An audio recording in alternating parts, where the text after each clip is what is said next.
This video is for educational and informational purposes only. Please do your own research before applying.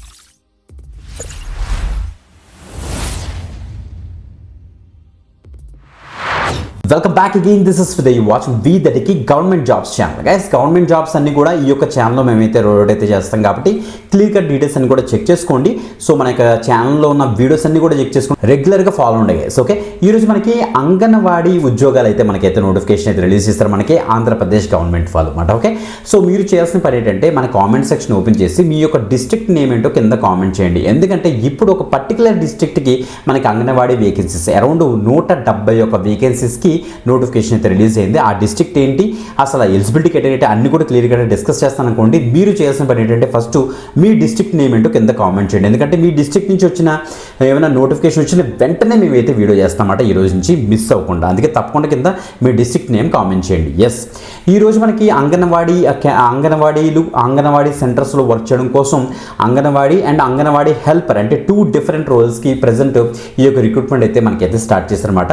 మీరు 13th April అంటే 13 April కల్లా మీరైతే apply అయితే చేసేసుకోవాలన్నమాట. డైరెక్ట్గా మీ యొక్క అప్లికేషన్ వాళ్ళకైతే రీచ్ అయిపోవాలి. ఓకే, సో ఇండివిజువల్ డీటెయిల్స్ ఏంటని కూడా క్లియర్ కట్గా స్క్రీన్ మీద నీట్గా జూమ్ చేసి ఎక్స్ప్లెయిన్ చేస్తాను కాబట్టి వీడియో అండ్ వరకు చూసేసేయండి. ఓకే, లైక్ చేశారా? Let's start. గైస్, మీరు ఇక్కడ చెక్ చేసుకోవచ్చు, మనకి వైఎస్ఆర్ కడప డిస్ట్రిక్ట్ సంబంధించి వాళ్ళకి అఫీషియల్ పేజ్లోనే మనకైతే నోటిఫికేషన్ అయితే రిలీజ్ అయింది. ఇక్కడ క్లియర్ కట్గా చెక్ చేసుకుని notification for filling up the various post of anganwadis anganwadi helpers. So మనకి ఇక్కడ మనకి women development child welfare department YSR Kadapa డిపార్ట్మెంట్స్లోని సో నుంచి మనకి నోటిఫికేషన్ అయితే రిలీజ్ అయిందన్నమాట. సో 13th ఏప్రిల్ 2026 కల్లా మీరైతే అప్లై చేసుకోవాలి. ఇక్కడ మనకి 2 PDFs కనిపిస్తున్నాయి చూసారా, ఒకటేమో అప్లికేషన్ ఫామ్, ఇంకోటేమో నోటిఫికేషన్ డీటెయిల్ అనమాట. ఓకే, సో ఇండివిజువల్గా మనం అయితే చూద్దాం. మీరు ఇక్కడ చెక్ చేసుకోవచ్చు, ఇక్కడ ఇచ్చేసారు వీళ్ళు. సో 13th ఏప్రిల్ 2026 సాయంత్రం 5 గంటల లోపులో మీరు ఏం చేస్తారంటే మీ యొక్క దరఖాస్తు మీ యొక్క అప్లికేషన్ అయితే వాళ్ళకైతే రీచ్ అయిపోవాలన్నమాట. చెక్ చేసుకోండి. నెక్స్ట్ ఇక చూడండి, ఇంటర్వ్యూ నిర్వహించే తేదీ కూడా ఇచ్చేసారు మనకైతే 23rd ఏప్రిల్ 2026 కల్లా మీకైతే ఇంటర్వ్యూ కూడా వాళ్ళైతే కండక్ట్ చేస్తారట. ఇంటర్వ్యూ నిర్వహణ ప్రదేశం కూడా ఇచ్చారు. సంబంధిత రెవెన్యూ డివిజనల్ అధికారి వారి కార్యాలయం నందు మనకైతే ఇంటర్వ్యూ అయితే కండక్ట్ చేస్తారనేసి క్లియర్గా మెన్షన్ చేశారు. ఇప్పుడు ఇండివిజువల్గా డీటెయిల్స్ చూద్దాం, ఒకసారి చూడండి ఒకసారి. సో మీరు ఇక్కడ చూస్తే జిల్లా మహిళా శిశు సంక్షేమ సాధికారత అధికారి వారి కార్యాలయం కడప నుంచి మనకైతే వచ్చింది నోటిఫికేషన్. మీరు ఇక్కడ చెక్ చేసుకోవచ్చు. అంగన్వాడీకి సంబంధించి 30 ఖాళీలు అయితే ఉన్నాయి మనకి. అంగన్వాడీ సహాయకురాలు అంటే అంగన్వాడీ హెల్పర్స్ అంటారు కదా, 141 వేకెన్సీస్ అయితే ఉన్నాయన్నమాట. ఓకే, సో మీకు క్లియర్గా మెన్షన్ చేశారు.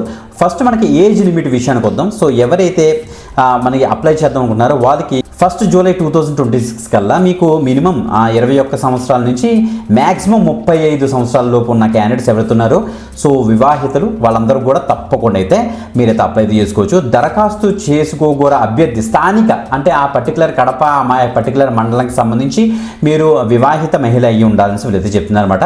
అంగన్వాడీ కార్యకర్త మరియు అంగన్వాడీ సహాయకుల పోస్ట్ కొరకు దరఖాస్తు చేయబోయే అభ్యర్థులు మీరు తప్పనిసరిగా 10వ తరగతి పాస్ అయ్యి ఉండాలి మీరు. ఓకే, 10th పాస్ అయినా ఎవరైతే వివాహిత మహిళలు ఉన్నారో వాళ్ళందరూ కూడా దీనికైతే అప్లై అయితే చేసుకోవచ్చు. కొన్ని SC STకి సంబంధించి మనకి హ్యాబిటేషన్స్ కొరకు మనకి కొన్ని మనకి సెంటర్స్ ఉంటాయన్నమాట.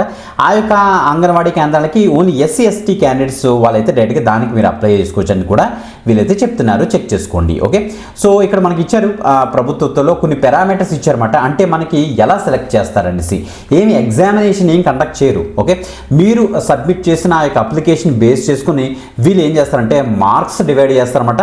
పారామీటర్ బేస్ చేసుకుని ఆ మార్క్స్ బేస్ చేసుకొని మెరిట్ లిస్ట్ తీసి మీకైతే జాబ్ అయితే ఇస్తారనేసి ఇక్కడ క్లియర్గా తెలుస్తుంది. ఓకే, ఫస్ట్ మీరు కనుక 10th పాస్ అయితే మీకు అయితే 50 మార్క్స్ ఇస్తారు. Next pre school teacher training కనుక మీరు అయ్యుండి కానీ లేకపోతే ప్రీ స్కూల్ మేనేజ్మెంట్ ట్రైనింగ్ కనుక అయ్యుండి by the board of intermediate or recognised యూనివర్సిటీలో కనుక మీరు అయ్యుంటే కనుక మీకు ఒక 5 మార్క్స్ యాడ్ చేస్తారు.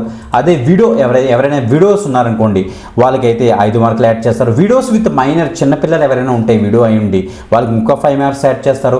Next candidates who is a orphan ఎవరైతే ఆర్ఫన్కి సంబంధించి ఉన్నారో అంటే ఎవరైతే అనాథులు ఉన్నారో.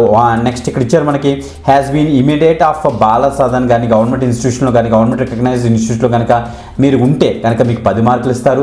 డిఫరెంట్లీ ఏబుల్డ్ ఎవరైతే పీడబ్ల్యూబీడీ క్యాండిడేట్స్ ఉన్నారో వాళ్ళకైతే 5 మార్కులు యాడ్ చేస్తారు. ఓరల్ ఇంటర్వ్యూకి అంటే ఇంటర్వ్యూ అని చెప్పారు కదా మీకు, ఆ ఇంటర్వ్యూకి ఇంకొక 20 మార్కులు అయితే యాడ్ చేస్తారు. టోటల్గా 100 మార్క్స్కి మీకైతే డివైడ్ చేస్తారన్నమాట. మీకు వచ్చిన సర్టిఫికేట్స్ అన్నింటిని బేస్ చేసుకొని ఆ 100 మార్క్స్ నుంచి మెరిట్ లిస్ట్ తీసి వాళ్ళకి ఉద్యోగం అయితే వీలైతే ఇస్తారనేసి క్లియర్గా తెలుస్తుంది. అప్లికేషన్ ఫామ్తో పాటుగా మీకు ఏమైతే చూపించానో ఆ యొక్క సర్టిఫికేట్స్ కనుక ఉంటే, లైక్ ఫర్ ఎగ్జాంపుల్ ఇక్కడ చూడండి మనకి ఎస్సీ, ఎస్టీ, బీసీ, ఈడబ్ల్యూఎస్ అంటే మనకి క్యాస్ట్ సర్టిఫికేట్స్, సో మనకి డిజిబిలిటీ అయితే డిజిబిల్డ్ సర్టిఫికేట్స్ అన్నీ కూడా మీరైతే ప్రాపర్గా జతపరిచి వాళ్ళకైతే ఇవ్వాల్సి వస్తుంది అనమాట. మనకి క్లియర్గా మెన్షన్ చేశారు. అన్నీ కూడా ప్రాపర్గా ఉండాలి, లేకపోతే ఇన్వాలిడ్గా కూడా ప్రకటించే ఛాన్స్ ఉంటుందని చెప్తున్నారు అనమాట. ఓకే, సో కమిషనర్ ఇక్కడ మీరు ఇక్కడ చెక్ చేస్తే ఇక్కడ క్లియర్గా మెన్షన్ చేశారు. సో ఆ ధృవీకరణ పత్రంలో అనగా మనకి Aadhaar card, ration card, voter card అవన్నీ కూడా మీరైతే ప్రాపర్గా జిరాక్స్ తీసుకుని అవి కూడా మీరైతే సబ్మిట్ చేయాల్సి వస్తుంది. ఇక్కడ క్లియర్గా మెన్షన్ చేశారు. ఈ యొక్క పాయింట్ మీరు ఇక్కడ చెక్ చేసుకోండి. మనకి అంగన్వాడీ కార్యకర్త మనకి ఇచ్చే అంగన్వాడీ హెల్పర్స్ గౌరవ కార్యకర్తలు కావున ఈ నియామకములు పూర్తిగా తాత్కాలికము మరియు పోస్టులకు నియామకమగు అభ్యర్థులకు ప్రభుత్వ నిబంధనల ప్రకారం గౌరవ వేతనం మాత్రమే చెల్లించబడునని ఇచ్చారు. అంటే గవర్నమెంట్ మనకు ఒక అమౌంట్ డిసైడ్ చేస్తుంది, ఆ అమౌంటే ఇస్తారట. ఓకే, దరఖాస్తు చేయగోరు అభ్యర్థులు తమ పూర్తి బయోడేటా ఏవైతే మీకు బయోడేటా ఫామ్ మీకు చూపిస్తాను చూడండి, ఇక్కడ ఇదేమాట బయోడేటా ఫామ్. ఈ బయోడేటా ఫామ్ ప్రాపర్గా మీరైతే ఫిల్ చేయాల్సి వస్తుంది. దాంతోపాటుగా నేను చెప్పిన సర్టిఫికేట్స్ అన్నీ కూడా జత చేసి ఒక గెజిటెడ్ ఆఫీసర్తో మీరైతే అటెస్టేషన్ అయితే చేయించుకోవాలన్నమాట. అటెస్టేషన్ చేయించుకొని వాళ్ళకి ఇక్కడ మనకి వాటికి సంబంధించిన శిశు అభివృద్ధి పథక అధికారి వారి కార్యాలయం ఏవైతే ఉందో ICDS ప్రాజెక్ట్ కార్యాలయం ఉందో మీరు 13 ఏప్రిల్ సాయంత్రం 5 గంటల లోపు మీరు ఏం చేస్తారంటే మీరైతే సమర్పించి తగు రసీదు పొందవాలని కూడా మెన్షన్ అయితే చేశారు. చెక్ చేసుకోండి అనమాట. ఇక్కడ క్లియర్ మెన్షన్ చేసే జిల్లా కలెక్టర్ అధ్యక్షులు వైఎస్ఆర్ కడప జిల్లా అనేసి ఇచ్చారన్నమాట.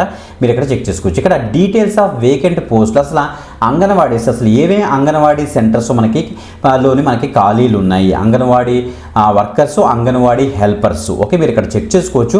ఇండివిజువల్గా ఇస్తారు. నేమ్ ఆఫ్ ది పోస్ట్ ఇక్కడ ఇచ్చారు, లొకేషన్ ఆఫ్ వార్డ్ ఏ వార్డుకి సంబంధించి, name of the anganwadi centre, name of the division, name of the mandal, name of the project, A project సంబంధించి ఏ మండల్కి సంబంధించి, నెక్స్ట్ ఏ డివిజన్లోని, నెక్స్ట్ ఇక్కడ ఇచ్చారు మనకి అంగన్వాడీ సెంటర్ ఏంటి ఇక్కడ ఇచ్చారు చూసారు.